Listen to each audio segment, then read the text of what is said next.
Good morning. This is the day that the Lord has made. Let us rejoice and be glad in it. I'm Pastor Lee Bynum, and this is New Hope Community Fellowship. Let's pray. Father, I thank you for this day. I thank you for this time. I thank you for this lesson. I thank you for this teaching. I thank you for those who are under the sound of my voice and who are viewing this telecast right now. Strengthen their faith. Strengthen their walk. Strengthen their bodies. Strengthen and change their situation. But God, I know that you're turning this thing around in our favor. Now stand in this body and think with this mind, and allow the words of my mouth and the meditation of my heart to be acceptable in thy sight. O Lord, thy strength, thy rock, and thy redeemer. It's in your name that we pray. Amen. Family of overcomers, I want to call your attention today to Psalms 30. I want you to hear the reading of this. Psalms 30. Reading from the New King James Version. And it reads this way. I will extol you, O Lord, for you have lifted me up and have not let my foes rejoice over me. O Lord, my God, I cried out to you, and you healed me. O Lord, you brought my soul up from the grave. You kept me alive, that I should not go down to the pit. Sing praise to the Lord, you saints of his, and give thanks at the remembrance of his holy name. For his anger is but for a moment. His favor is for life. Weeping may endure for a night, but joy comes in the morning. Now in my prosperity, I said, I shall never be moved. Lord, by your favor, you have made my mountains stand strong. You hid your face, and I was troubled. I cried out to you, O Lord, and to the Lord I made supplication. What profit is there in my blood when I go down to the pit? Will the dust praise you? Will it declare your truth? Hear, O Lord, and have mercy on me. Lord, be my helper. You have turned for me my mourning into dancing. You put off my sackcloth and clothed me with gladness, to the end that my glory may sing praise to you and not be silent. O Lord my God, I will give thanks to you forever. Let's go to work. I want you to think this morning about something for a moment. We spoke about last week Revelation. I want to get you to process that word for just a moment. Revelation is your ability to discern what God might be doing in your life in a particular season. Revelation is a term that is thrown around in religious circles that connotes a certain level of spirituality. You know, did the person fast enough? Did the person pray enough? Did the person use the right amount of anointing oil? Revelation is a fancy way of saying God is showing me X, Y, and Z. It's a commodity that is not to be taken for granted. You see, there is revelation to be extracted from every experience that you go through. Let me say that again. There's revelation to be extracted from every experience that you go through. Never go through circumstances without learning something from going through it. It's up to you. It's up to us to press, to pull out the revelation that has been deposited in us. There are, hear me now, no senseless seasons in your life. There's always a blessing in every lesson. Always a lesson in every trial. When you value the process, then you understand that revelation is a byproduct of the process.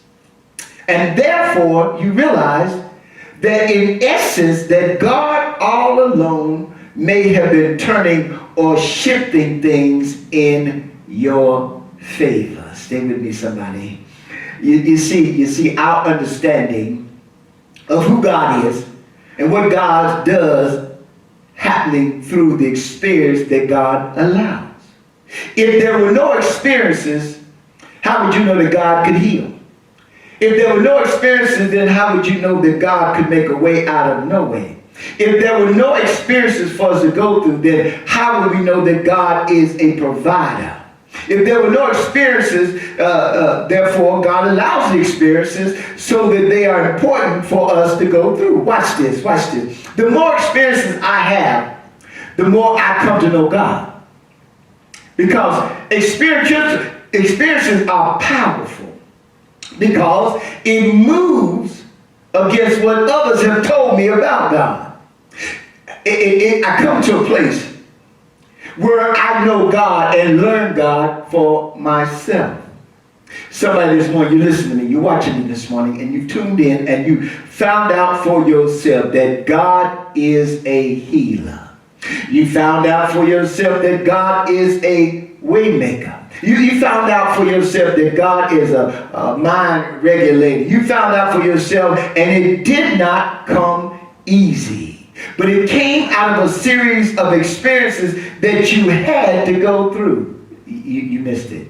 So I want you to understand, I'm still in the introduction, I want you to understand today that God is not a God on the side of the road doing nothing, but that God is moving. And the idea now is that the experiences that I go through, get this, the experiences that you go through brings you and brings me closer in relationship with God, because I know who God is, then I know what God can do. Let me say that again. If I know who God is, then I know what God can do. It's then that I realize that things are turning. God, I thank you. In my favor. I want somebody to get that today. I want you to hear me there. I want you to get that because David heard this text. David is at a point in his life where he's actually reimagining what the temple would look like. He's writing this because he's trying to figure out in his current situation what the next move is going to be for his future. Like all of us, like some of us. Meaning, out of this, what will the church be like when life goes back to some type of normalcy? What will my life be like? What will my circumstances be? And there is one universal thing that each of us should hold today, and that's why you have tuned in. That's why you're listening. That's why you're watching. And I want to say it loud and proud. No matter what your circumstances is currently, no matter what you're going through, no matter what attack is trying to attack you, no matter what you are experiencing at this time, God is actively turning things in your favor. You need to go ahead. You need to go ahead and lay hands on yourself right now and declare, God is turning things in my favor. And what David does is he walks us through his experience with God. And he gives us insight. He gives us living. He allows us to eavesdrop on his environment emotionally and spiritually and aptitude, and how he comes to a place where revelation and realize that God was doing something the whole time. You missed that. I'm going too fast. No matter what you're going through right now, you will discover at some point during your trial, during your storm, during your circumstances, that God was working on it all the time. First thing you have to do is this. You have to acknowledge what God has already done. What David is sharing is so profound because God is so active. God is moving, and God is so concerned about your future and my future that you cannot just sit back and be so focused on what you're going through that you miss who is working and walking with you in the midst of what you're going through. You missed that. I'm going too fast. You can't just sit there and forget who is going through it with you. David starts out by praising God. He says, I will extol you, Lord. I'm just going to give you glory because I know who you are. It's like when you pray, our Father, which art in heaven, hallowed be thy name, thy kingdom come, thy will be done on earth. You see, before you ask God for anything, you extol God. You extol the Lord. God, you're awesome. I give you glory. I give you honor. What did God do in my life? God, if I'm alive right now, God, if I'm watching this TV, God, if I'm hearing this lesson, this teaching this morning, you've done enough. Oh, God, I thank you. Well, David, what did God do for you? David said, well, he prevented the plan of the enemy. God prevented the plan of the enemy. See, because of who David was, he was anointed. And his anointed attracted adversity. See, if you wonder why the enemy's always working on you, why the enemy's always messing with you, why the enemy's always trying to stop you or hinder you, it's because of the anointing, the equipping that is on your life. If there is no trajectory or power in your life, the enemy wouldn't bother you.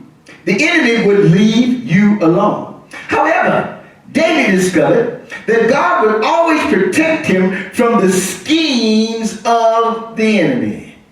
When you look back over your life, you got to thank God for the moment that God was intervening in the midst of your circumstances. You got to thank God for those moments when God was intercepting the plan of the enemy. You got to thank God when God blocked some stuff that could have come your way. Why? Because there were some things coming at you that you didn't even know about. The old folks used to put it this way, said, pray, Lord, keep my baby from dangers, seen and unseen. Because the fact of the matter is that a lot of stuff comes at us that we never know about, but God has a reputation of blocking every plot and scheme of the enemy. All of us. If all you got to do is walk through the scriptures. All you have to do is walk through the word, and you'll get happy thinking about it. At the Red Sea, God blocked it when Pharaoh was coming in hot pursuit. When Daniel was in the lion's den, God blocked it. And then the lions became pillars for Daniel to lay his head on. The 3 Hebrew boys. And when the fiery furnace, it should have been consumed by the fire, but God blocked it. Jehoshaphat had to go back into battle, but guess what God said? This battle is not yours. It's mine, because God blocked it. And somebody watching me right now, God has blocked something that you don't even know about, but God has blocked it, and he has kept it, the scheme of the enemy, from you. When you look over your life at the plots that were coming at you, plots that were coming on your job, if you look at the things that have been trying to attack you, attack your family, you need to put your arms around your family. You need to put your arms around your situation and say, in the midst of all of this, God still blocked it. Let me talk to somebody this morning. Let me help you understand here. What David said, I want you to be thankful for. That God, listen, David, I want you to think that God kept you alive. He kept me alive. David declares that God healed him and kept him out of the grave. Lord, you kept me out of the grave. Let me say this. Based on what you've been through, oh God, I thank you. Based on what I've been through, if nothing else, you should have learned by now to thank God for the right stuff. See, sometimes you just thank God for the accumulation of tangible stuff, tangible items. You thank God for my house, thank God for my car, thank God for my family, thank God for my money, thank God for my job, thank God for this, thank God for that. Now, there ain't nothing wrong with that. Listen, nothing wrong with thanking God for that. But I tell you what, sometimes you ought to stop dead in your tracks and just thank God for the simple things. You kept me. God, I thank you. You kept me. Simple stuff. See, Lord, you kept my mind. You kept my ministry. You kept my church. You kept my family. You kept my marriage. You kept my money. I could have been dead in my grave, God, but you kept me. I know you're watching me this morning. You're looking at this, and I want you to see something. Can I tell you something through technology? Can I talk? Can you bring the lens in? I want you to come in here. Let me tell you something. You don't even look like what you've been through. God, I thank you. You look well kept. I know you may not be able to get to the beauty shop like you used to yet. Maybe you have. You've been in quarantine. You've been dressing like quarantine. Listen, let me tell you something. It could have been a whole lot worse. Hear me now. You look better because God has kept you through all that you've been going through. Somebody ought to shout hallelujah. Somebody ought to, that was your praise right there. Listen, I told you, I keep telling you, don't wait to get back in this building to praise him. If you can't praise him now, God, thank you. Then you looking for a building. You looking for a place. You got place, you got space, you got time. You can lift up holy hands and give him God praise for the fact he kept you. Let me tell you, when you know that he kept you, you will discover that knowing who God is will get you to the other side of your situation. The second thing David shares is powerful because it's the power of revelation. See, revelation is the apprehension of truth at your own level of comprehension. Let me say that again. Revelation is the apprehension of truth at your own level of comprehension. When you come to know God for yourself, something extraordinary happens. There is a heightened awareness that God is always working. David uses 5 prolific words here when he says this. He says, his anger is but for a moment. His favor is for life. Verse 5, God is not a God of grudges. He's not a God of grudges. He's a God of grace. Let me say that again. God is not a God of grudges. He's a God of grace. You ever seen people who hold a grudge forever? And they hold a grudge. And some people even believe that God is punishing them when bad things happen in your life. Now, there are times that may be true, but it's going to be based on the consequences of sin. Hear me, somebody. That's what it is. It's sin that has created that problem. However, God gets no pleasure in, nor does he permanently punish people. If you're not careful, the enemy will trick you. The enemy will have you believing, God, that you are cursed and the bad things keep happening to you. But God is not a God of grudges. He's a God of grace. People hold grudges for years over your life. Romans 5:20 says it this way. Moreover, the law entered that the offense might abound. But where sin is abounded, grace abounded much more. In other words, whatever you did, God said, if you confessed it, I'm over it. You missed that. I'm over it. It's his desire that you may have life. His favor is in life. So stop beating yourself up over your past. Stop traumatizing yourself, thinking that life isn't going to get any better. God doesn't love you. Stop thinking like that. The devil is a liar. God loves you. He values you. You are fearfully and wonderfully made. You are in God's chosen generation. Your past does not prevent what God is doing to you and for you and through you in your future. Everybody has had rough days. Everybody has rough days. But you must remember, in his favor is for life. And he says, weeping may endure for a night, but joy comes in the morning. Let me tell you something. Hear me today, church. Overcomers, hear me. Your tears should have term limits. Listen, it's okay to cry, but don't cry past Tuesday. It's okay to acknowledge pain. It's okay to acknowledge hurt. I get that. But listen.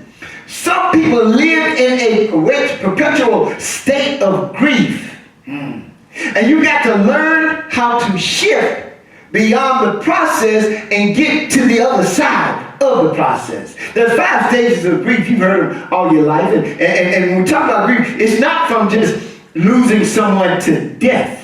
You know, you got anger, acceptance, denial, negotiation, bargaining, same thing, as well as depression. Okay? And it doesn't just happen because of the loss of a loved one.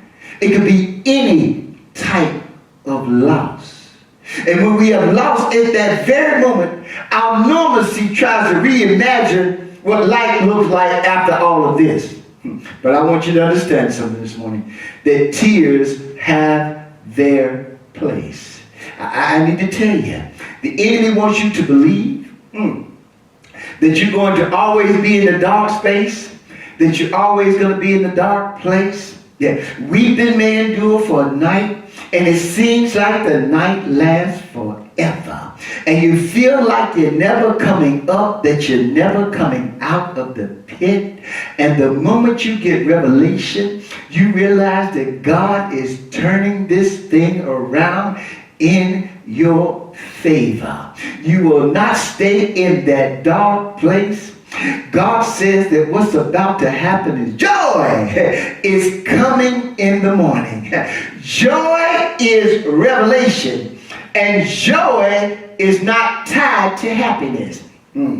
Joy is revelation, but joy is not tied to happiness or happenings, if you will. Happiness is external stimuli. It's based on an internal response. Meaning, if things are happening the way I want them to happen, then I respond to them. If you tell me I can sing real well, I'm happy. If you give me flowers, I'm happy. If you befriend me, I'm happy. But joy is not tied to external stimuli. Joy is tied to internal revelation. Talk, sir. I hear you, Bishop. I'm preaching. I'm doing the best I can up here. I'm trying to be. See, when you got joy on the inside, when you got revelation of God's word on the inside, and when you know, God, I thank you. When you know that you know that you know that you know what you know, God, no matter, it does not matter what's happening on the outside, because joy will start bubbling up on the inside. Joy will start coming up on the inside. Joy will find a way to get up out of your nature. I wish I had somebody understood. Can you say that? Joy. Doctor, when I get some joy and I get revelation, I appreciate your report. But guess what? On the inside is revelation. He was wounded for my transgressions, bruised for my iniquity.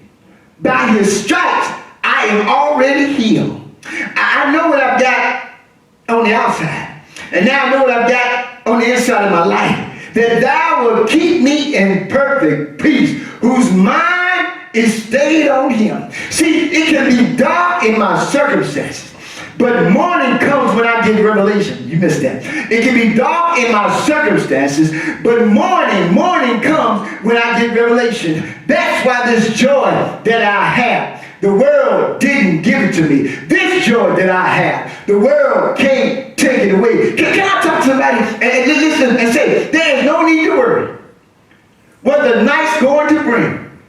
It will all be over in the morning, because joy is coming in the morning. I speak joy over you. I speak joy over your life. I come to tell someone right now, let me tell you what God's getting ready to do. You've got to get to a place where you understand this. You got to get to a place where you pray, knowing that he can handle the truth about where you are. Let me say it again. You got to get to a place where you pray, knowing that he can handle the truth about where you are. Let me be clear. Your circumstances may have changed, but God never did. Let me talk to you for a moment. See, people of God is an immutable God. He's an unchanging God. And the world has changed. You've seen it. But God remains the same. He's the same yesterday, today, and forever. And if you look at the scriptures, if you look at this text from verses 6 to 10, David is lamenting. He's talking about his own experiences of what he's going through.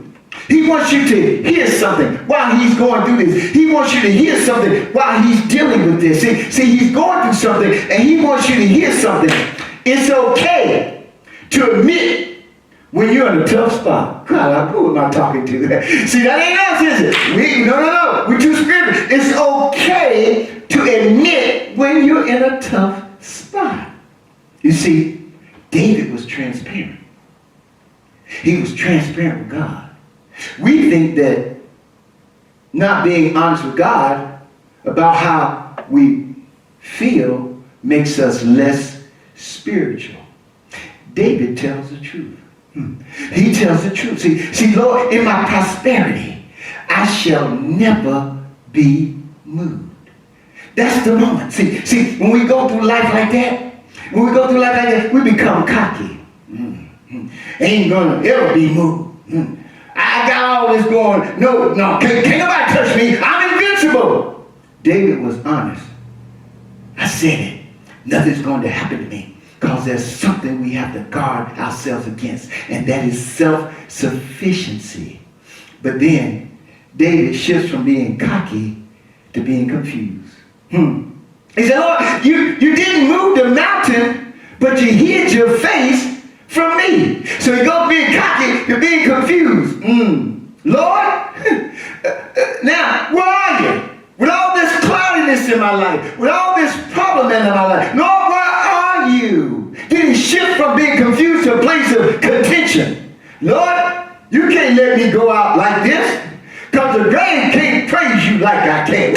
He starts negotiating with God. You can't let this happen to me. You can't let this happen to my job. You can't let this happen to my family. You can't let this happen to me. No. You can't let this happen to me. And then there is contrition.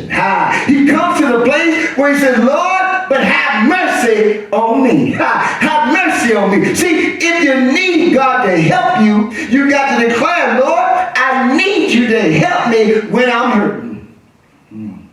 When you realize that your money can't do it, when you realize that your friends can't do it, when you realize that your connections can't do it, and you come to a place where you say, God, I need you now.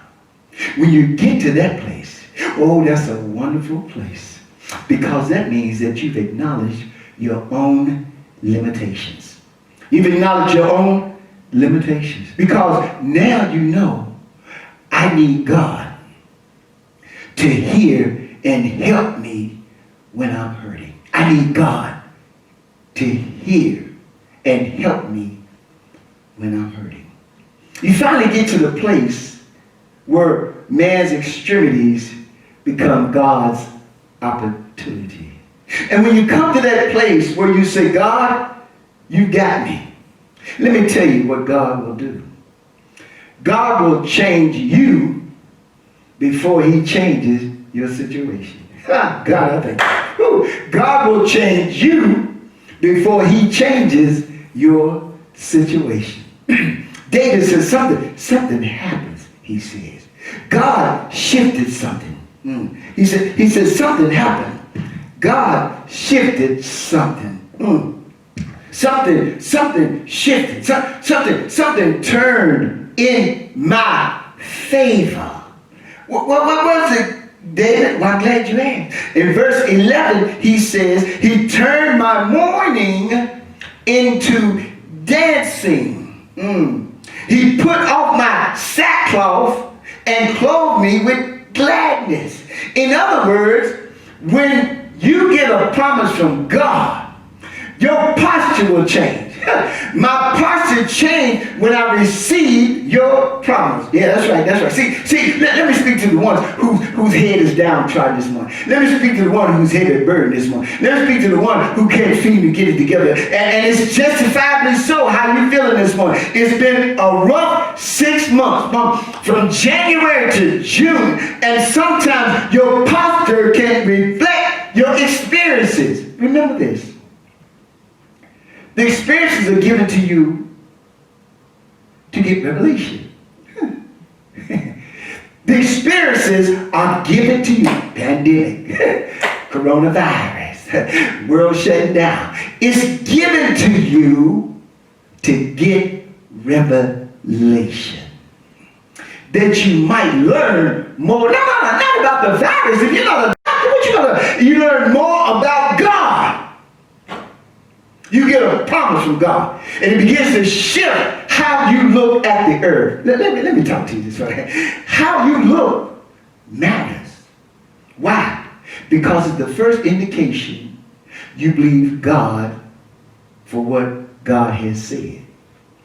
God doesn't need you. God doesn't need me misrepresenting his promises in the earth. Looking dejected, broken, poor mouth, tore up from the floor. Woe is me, poor me. No. In this season, get yourself up. Quit moping around. You declare that this is the day that the Lord has made. Let us rejoice and be glad in it. I said, God, I think I come to tell you, snap out of it. God came to tell you, start looking like where God is getting ready to take you into. See, now let the sick say, I'm healed. Let the poor say, I'm rich. Now, God is shifting somebody right now. Tell you, start looking like what you're going to and not what you're going through. God, I thank you. Stop looking like what you're going to and start looking like what you're going through. I came to tell you, pick yourself up. Dust yourself off. Hold your head up high. Throw your shoulders back. Look to the hills from which comes your help. And know that your help comes from the Lord, the maker of heaven and of earth. Woo! God, I thank you. You're a child of God. You're not broken. You're not broken and abandoned.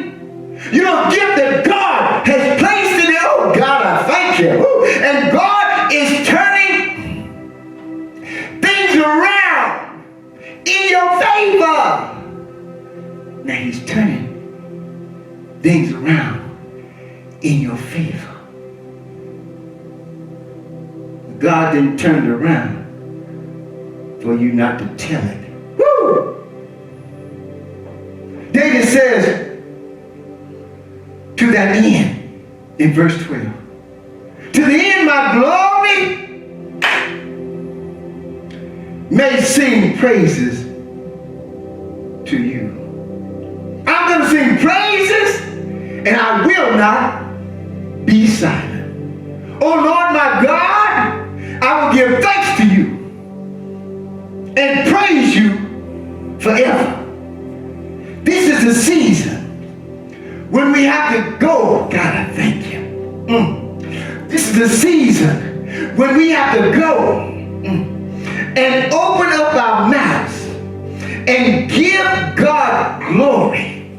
We've got, listen, it's at this time that the people of God under the banner of God, who are operating in the authority and power of God, who are representing the kingdom of God, who are declaring victory, need to stand up and say, he's turning it around in my favor. I want you to let somebody know that he's turning it around. I don't care what you hear. I don't care what you hear happening over there. I don't care what you hear happening over there. No, God has been good to us. People of God, don't you hear me this morning? The people, you're in a season when the people must open their mouth and give God praise, give God glory. Where you are, it's turning in your favor.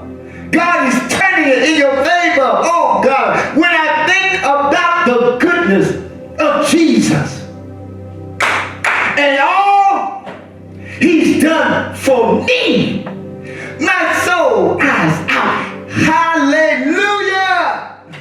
I thank God you're turning it in my favor. Oh, you will not die. You will live. That child will come through that surgery. That baby will be fine. You will come through that situation. Your marriage will survive the storm. Your money will come back. God will restore everything that you've lost. Your employment will be restored. You will not lose your career. I'm declaring it over your life. God is turning. Oh God, I thank you. Oh, God is turning it around. God is turning it around. He's turning it around.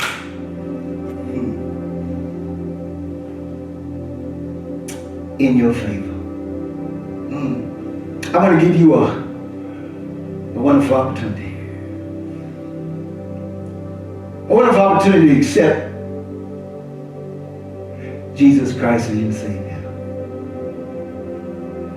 He's turning it around in your favor.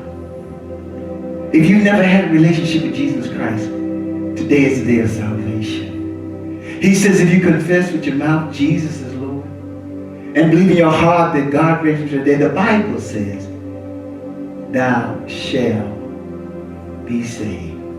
If you right where you are, in your living room, in your car, in your office, wherever you are this Sunday morning, if you just pray this prayer, Lord, forgive me for my sins. Come into my life. Come in today. I accept you as my Savior. And I thank you for dying for me. Give me new life. Give me new sight. Give me new revelation. I receive you as my Lord, my Savior. In your name, I pray. If you prayed that prayer today, if that's you, welcome to the family. Get involved with the church. This is New Hope Community Fellowship. Love to have you.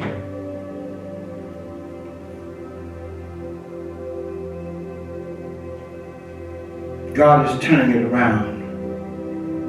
The first 6 months were rough. But you're now in the second half. And I want you to watch God. God, I thank you. I said when this pandemic first started, I said, somebody's going to find their boo during the pandemic. I said, somebody's going to have y'all ain't hearing me. During the pandemic. You got a praise report that's going to come out of this. God, thank you. Woo! You got a praise report that's going to come out of his unending love and his amazing grace. God bless your family. Family overcomers. We love you. We miss you. Faith, hope, much love. Tune in next week. God bless you.